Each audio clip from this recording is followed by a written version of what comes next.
Welcome back, guys. Appreciate you tuning in to another episode of Jiggin with Jake. Gonna do a little rod and reel review today. Wasn't how I planned on starting the day. Actually headed over to one of the local power plant lakes that I fish regularly throughout the winter time, just to find that it was frozen over, the entire lake. All right, well, this morning is not starting off the greatest.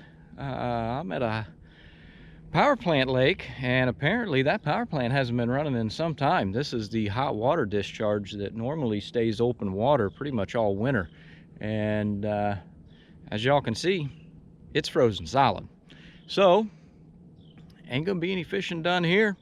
That was quite shocking. I've never seen that lake frozen over, but I don't think that they've been running that power plant very frequently here as of late. We've had particularly warm weather here around central Illinois this year, so I don't know if that has something to do with it or there's other powers that be that have made that happen. But what we've got out here today, we've got a Whisker Seekers 9'6" heavy action full metal jacket casting rod. I just got that at about the beginning of January.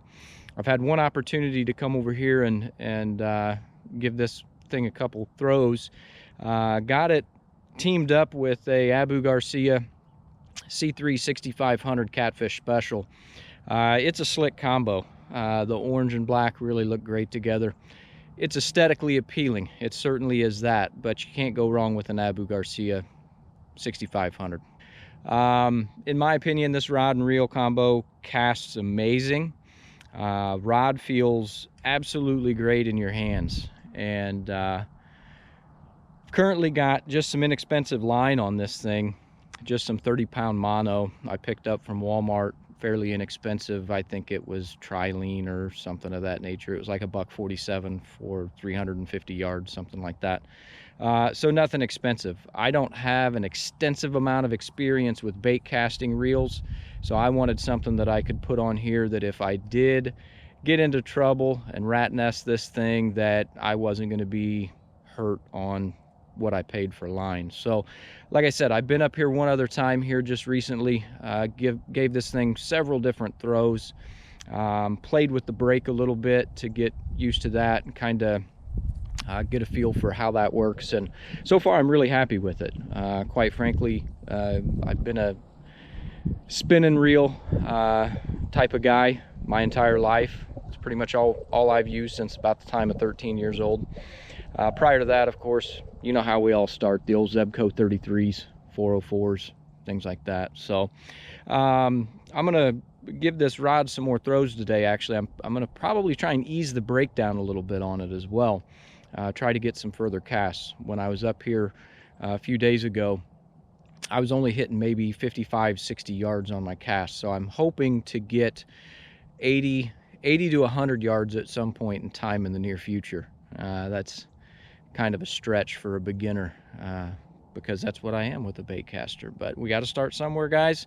So I'm sharing my experience with you. Come along with me. I know that was a long rant intro into the video, but we're going to throw this rod around today and make us some casts and see if we can't fine-tune this thing and get some further distance. So let's see how it goes. All right, guys, so how I started on my first attempt up here a couple days ago was I adjusted the brake just enough to where when I release the spool, that weight just free falls to the ground. You can see you get no backlash at all whatsoever right there. And from the research that I've done, that's about the easiest way to get started and avoid those backlash situations. So again, adjust your brake here on the right to where when you release this bail, you can see that weight just free falls to the ground. Spool stops turning as soon as the weight hits. Again, there's no backlash here in the reel. Now what I'm going to do today is I'm actually going to back the brake off a little bit, try to dial in the use of the thumb to keep that backlash from happening. I've walked this out, and the edge of this cornfield here at this baseball diamond is about 80 yards. So we're going to try and hit that mark and see what happens. I'm going to make a few casts right now with the brake as it is when I was up here the other day.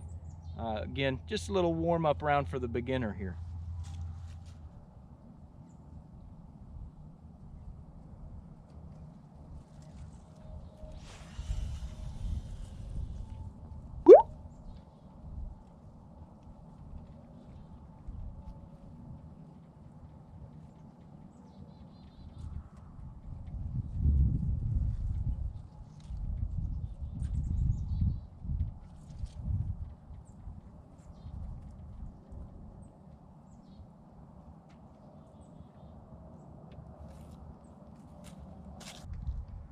I'm going to adjust this brake a little bit, and as you can see, that falls quite a bit faster than what we were doing there at the beginning. We'll make a few casts with this and see how far we can get on that.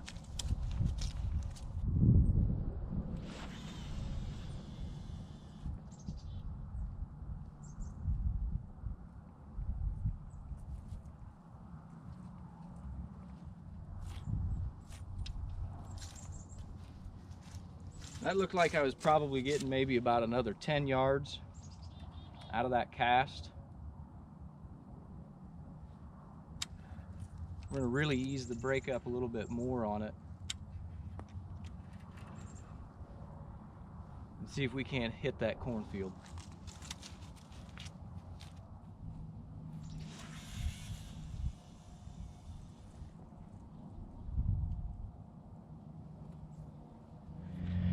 All right, we're gonna go walk that one off, see how far we got on that throw. I think that's probably been about the furthest I've got here this afternoon.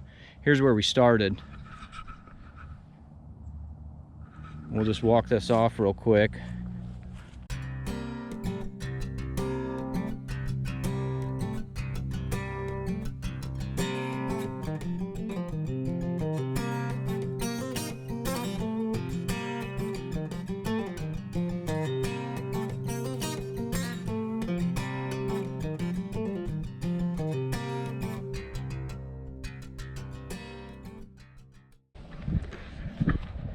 That's about 77 yards. My stride's probably about 3 foot, so 77 yards, that's getting somewhere. Literally, I think that cornfield's probably 100 yards from where we're standing back here, so we're getting there. We'll give it a few more throws, and we'll talk about that rod a little bit more. All right, I'm gonna risk it for the biscuit, and we're gonna really loosen this brake up, because I wanna hit that cornfield over there.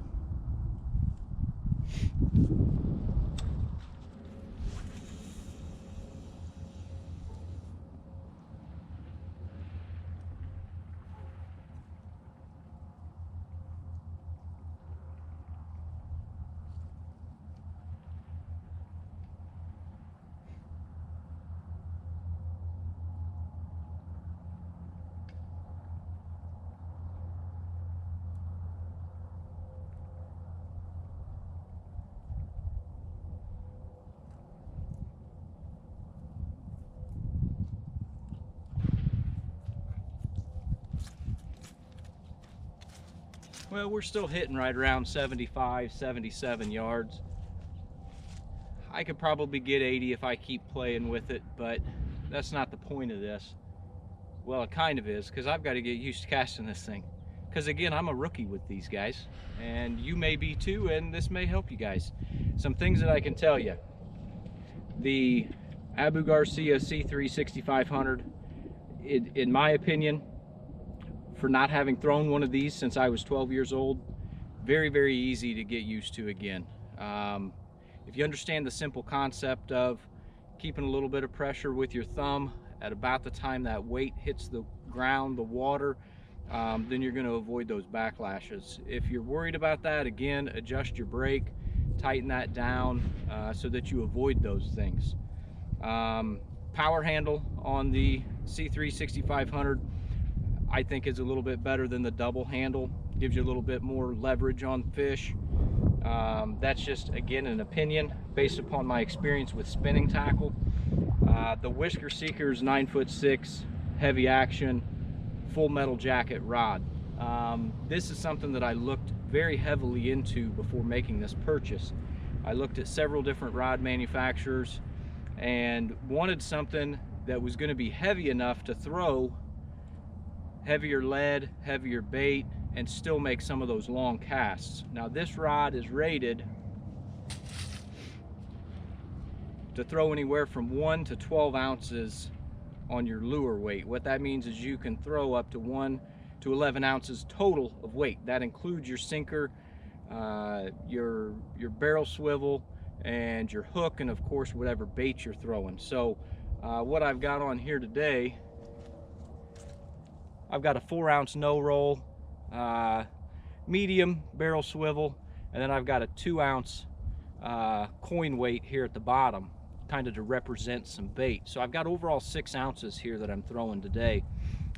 If I put a 6-ounce lead on here with a 2-ounce, again, representation of bait, I'd probably hit that 100-yard cast that I'm looking for with my inexperiencedness. Now, some of you guys that are more experienced may throw a 4-ounce lead and hit those 100-yard casts.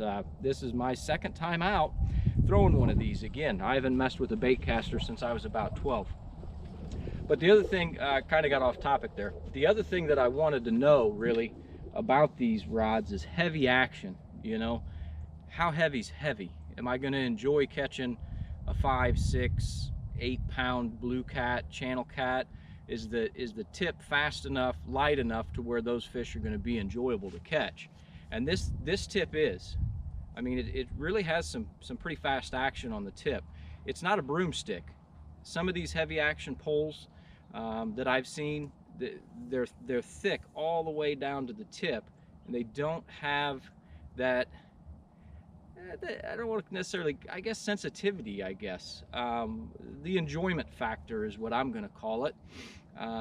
Because those heavier rods that run heavy all the way, again, I call them a broomstick, you don't enjoy catching those small fish. With this rod, I think I'll really be able to enjoy catching some smaller fish, as well as being able to handle some of the bigger 30, 40, hopefully 50 and up size blues that we may be getting on top of, hopefully here in the near future.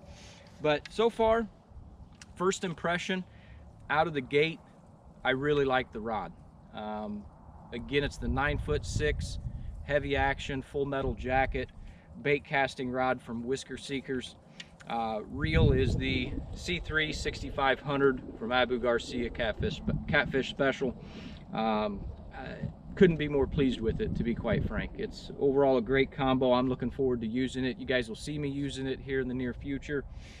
Planning a trip hopefully as early as next week up to a local power plant lake that has some pretty big blue cat action. So you guys will see me in that one, and hope this was informative. Maybe you guys learned something from this. Hit that like button.